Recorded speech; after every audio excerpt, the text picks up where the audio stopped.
All right, so for today's lesson, we're going to introduce the last chapter.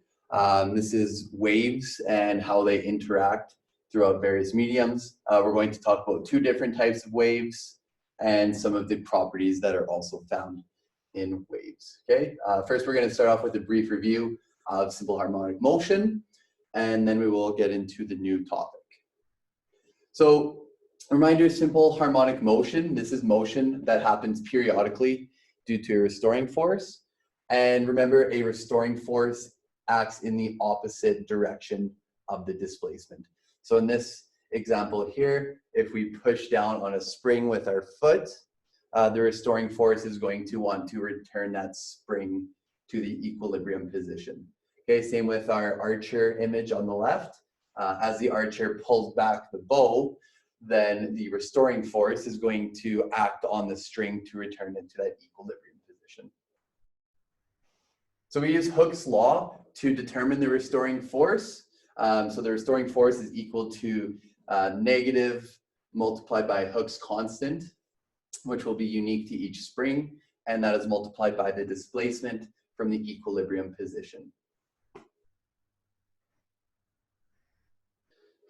So when we plot displacement against time of an object experiencing harmonic motion or oscillatory motion, when we graph that, the graph will produce a sine wave, and a sine wave is just something that goes up and down in a predictable manner. Okay, you may have experienced that in math class.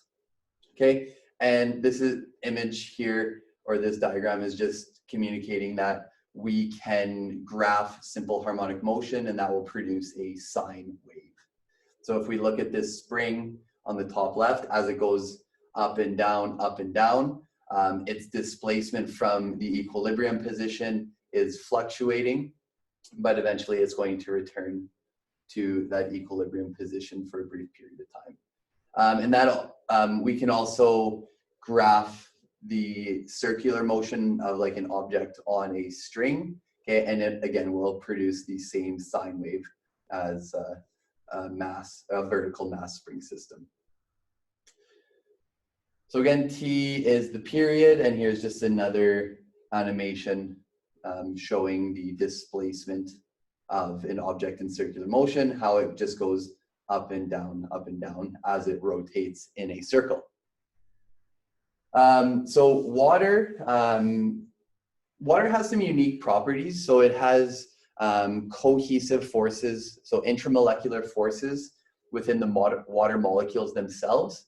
Okay, these cohesive forces between the water molecules will produce surface tension for a body of water. So if you've ever jumped off of a diving board and done a belly flop, it hurts because your weight is distributed over a large area. Okay, so the surface tension is going to be quite strong. However, if you jump off a diving board and you do a dive where you're breaking the surface tension with your fingers or your head over a small surface area, there's going to be less surface tension to hurt you as you enter the water. Okay, so if we were to displace water, it has some characteristics of the restoring force that we were talking about in the last chapter. So if we were to displace water from its equilibrium position, so think of like a clear lake on a non-windy day, so it's just it would look like glass, right? There's nothing to disrupt the water from that equilibrium position, but if you were to throw a pebble in, you will be displacing that water from the equilibrium position, and as we create waves, there's going to be a restoring force within that water to remain to that equilibrium position. Okay, so this brings us into mechanical waves. So this is our last chapter of Physics 20. Yay. All right, yeah, so let's get into it. So when harmonic oscillators are connected in a series, the vibration can be passed from one oscillator to the next, and this will form a wave. Okay, so if we kind of blow up this one particular region on the graph, if this is what two simple harmonic oscillators might look like when they're connected, okay? You'll notice that it's forming a wave-like pattern. So the medium is the material through which the wave travels. So right now, as I'm amplituding noise, so sound waves from my voice box, it is traveling through the air medium, right? If in this particular case, the sound that I am generating from my voice box, it is just disrupting the air particles, okay? And there's no net movement of particles. So the wave is a flow of energy, not matter. Okay, so as I speak, it's just the airwaves are being disrupted by the energy that I have produced from my voice box.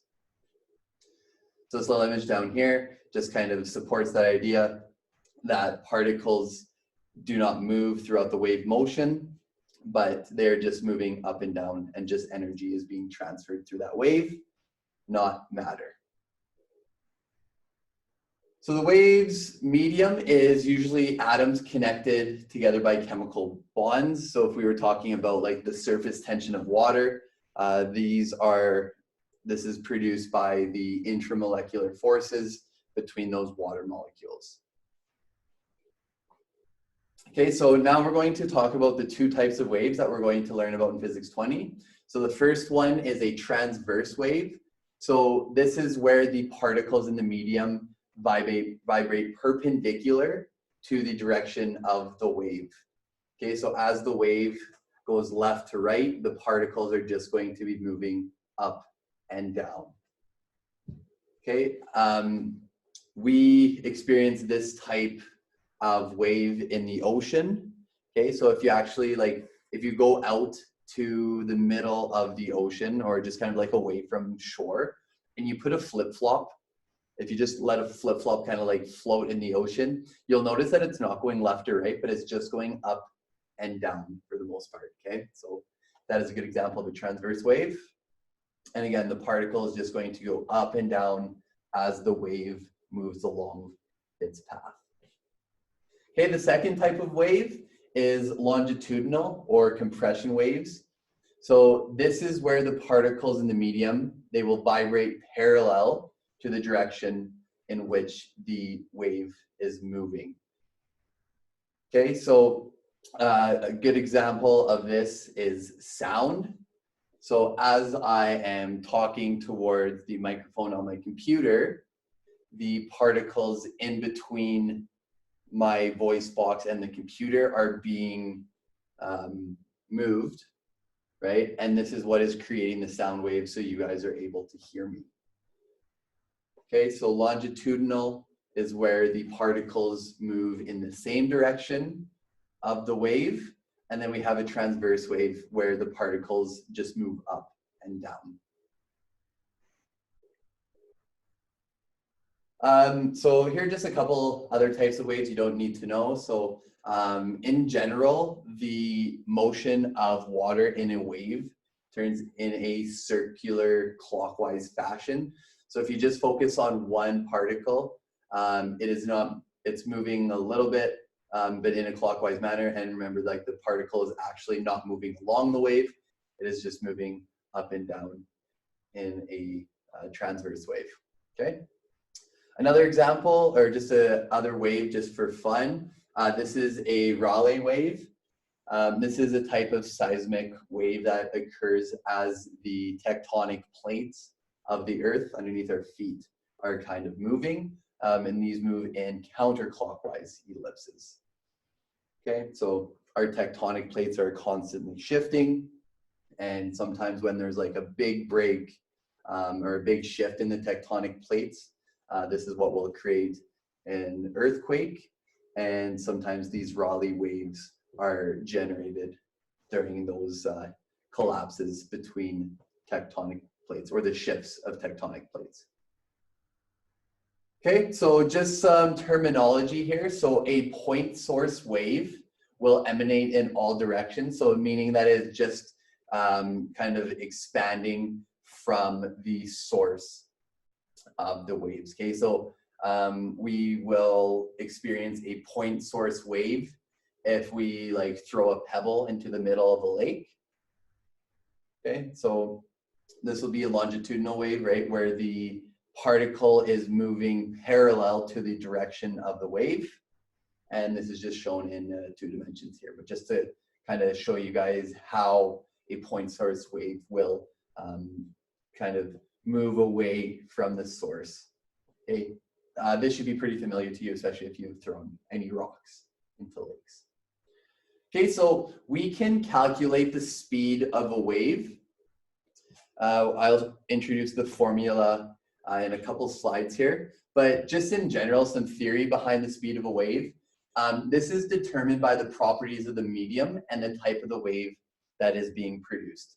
So just to compare the speed of sound in 2 different mediums. So the speed of sound in air is about 330 meters per second. Okay, that if you go faster than that, that speed, then you'll be breaking the sound barrier. We'll talk about that later on in this chapter. Okay, so the speed of sound in air is about 330 meters per second. Whereas the speed of sound in water is about 1,482 meters per second. Okay, so the ability for, or sound can travel up at a much higher rate than the speed of sound in air. That's just because there's more medium to travel through, right? In air, it's mostly empty space, I guess you'd say, but if you're in water, you're surrounded. So if you're making noises underwater, like usually you can hear them quite quickly from a long distance away, but it is not going to be as accurate, or there's not going to be enough information there to actually like hear what the person is saying. It might just be kind of like muffled noise, right? If you go underwater and your friend talks to you, you'll be able to hear that they're talking, but you probably won't be able to discern what they are trying to say.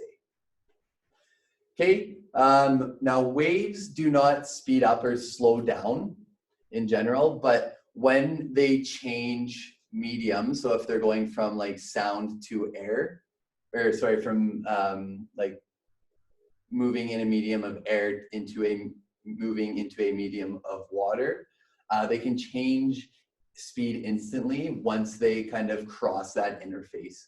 So once they move from in the air into the water, they will change the speed of those sound waves. Okay, and that's not because that the waves are, or the sound waves are not changing their speed, but just because they're traveling in a different medium. Okay, so an example of this, if you were running on a treadmill, right, where you are at a particular speed, but then if you change from the medium of the treadmill to perhaps if you're trying to run on ice, right, even if you're running at that same speed, the motion at which you were able to move would be a lot quicker on the treadmill, right? You would be experiencing a lower coefficient of friction on an ice surface. So this is a wave from a particle's point of view.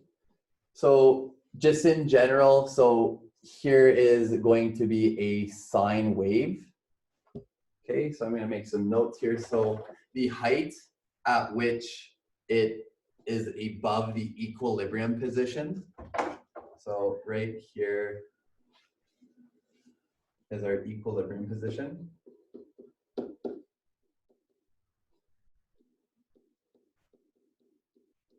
And the height at which that wave is above the equilibrium position is called the amplitude. Okay, for the point at which so if we said here was the beginning point, if it goes down and then up and then it returns to the origin, that is going to be 1 wavelength.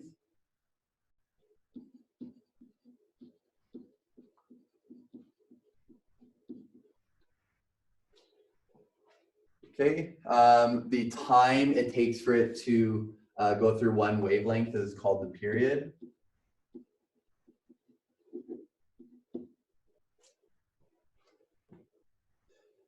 Okay, if we're at the top of a wave, so let's go right here, we're going to call this the crest. And then down here at the bottom, we're going to call this the trough. Okay, so make sure that you guys are familiar with the anatomy of a wave. Okay, make sure you're able to identify the crest and the trough, the amplitude, and the wavelength. Okay, so those are really important. Make sure that we are able to identify those on a wave. Okay, so.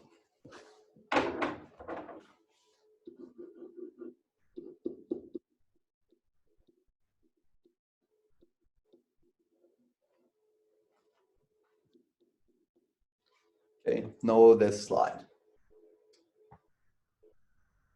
All right.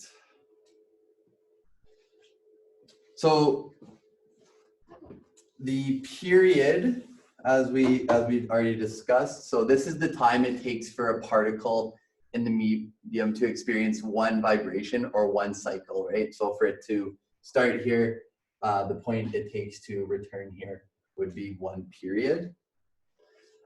Frequency is going to be the number of cycles per second experienced by a particle in that medium. Okay, so these terms should not be new to you. And remember, if we know the period, we can calculate the frequency, or if we know the frequency, we can calculate the period. Okay, so period is equal to 1 over F, and that is found on your formula sheet. And this image right here, or this animation, is just showing what one particle would look like as it is experiencing a transverse wave. Okay, and amplitude is the maximum displacement experienced by the particle in that medium with respect to the equilibrium position. Okay. And remember that particles have no net displacement in these waves, right? They only kind of move up and down if it's a transverse wave, or it moves left or right based on the direction of the wave if it is a longitudinal wave. So wavelength is how far the wave will travel in one cycle. So if this is our origin here, as it moves down into the trough, and then up to the equilibrium position, back to the crest, and then back down to here, we would consider that to be one wavelength there. Okay, so again, know your anatomy of a wave. Make sure you're able to locate something at this point, which would be the crest, remember. I'll have the trough down here. From this point to this point up here is the amplitude of displacement and period, and one whole wavelength as well. Okay, so we're going to introduce a new formula today. So this guy here, so this guy right here, that is a symbol called a lambda, okay? And we'll talk about that on the next slide. So for waves and light, as per your formula sheet, we will see velocity is equal to, or speed of the wave is equal to the frequency of the wave multiplied by the wavelength of the wave. Okay, so this is convenient for us. If we know the speed and the wavelength, we can calculate the frequency, or if we know the frequency and the wavelength, we can calculate the speed, etc. Okay, so we are going to do a couple examples with this formula today. Okay, so remember, frequency is the amount of cycles that occurs per second. So if we start up at the top, this particular wave right here it has a frequency of 4 cycles per second, or 4 hertz. So if we start here, this is our origin. And if we just trace along there, so up and down there's 1. And it's gonna go up and down, there's 2. And it goes down and up, and there's 3. And then it goes down and up, and there's 4, okay? So this has a frequency of 4 hertz, or 4 cycles per second. Okay, and then if we look at the green one there in the middle, we'll notice it has 1, 2, 3, 4, 5, 6, 7, 8. So it has 8 hertz, 8 cycles per second. Okay, and last one here, this one has a much higher frequency, about double than the green one there. And it has a frequency of 16 hertz, or 16 cycles a second.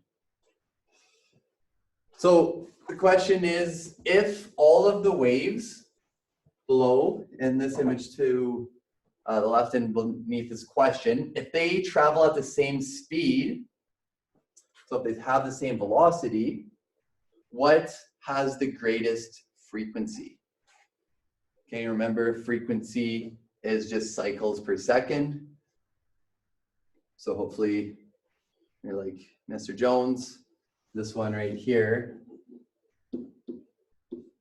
has the most cycles per second.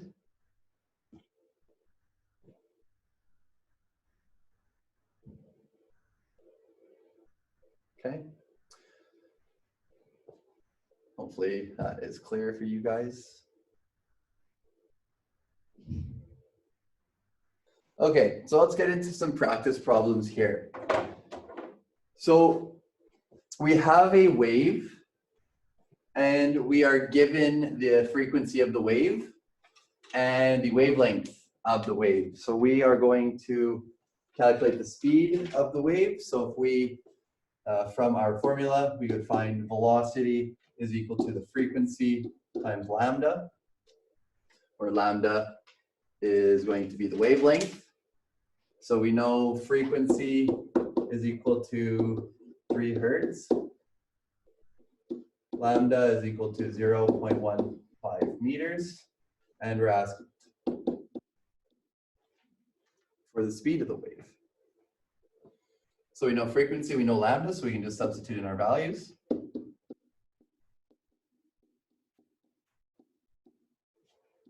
Multiplied by the wavelength.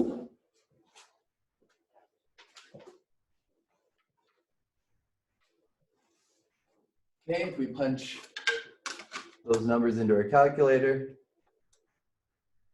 we will get a speed of 0.45 meters per second.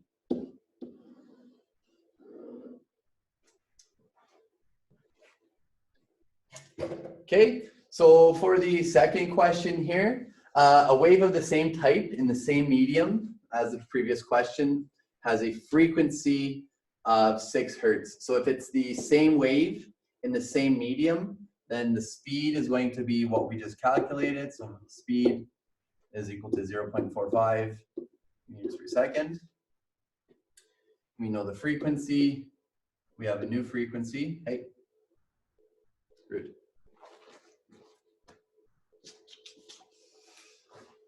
Pardon me, the smartboard just went a little haywire there. All right. So we know the speed from last question. We know the frequency here is 6 hertz. So remember, that is 6 cycles per second. And now we're asked to find the wavelength. So from our formula sheet, we know that speed is equal to the frequency times the wavelength. In this question, we need to isolate for the wavelength. So we'll divide both sides by f. And then we'll get lambda, or our wavelength, will equal to the velocity, or the speed, over the frequency. Speed is 0.45 meters per second divided by 6 hertz. Now remember, the units for hertz is per second, or second minus 1. That just means it's per second. So if we have a meters per second divided by per second, the per seconds will cancel. And then we will be left with a wavelength of 0.075 meters.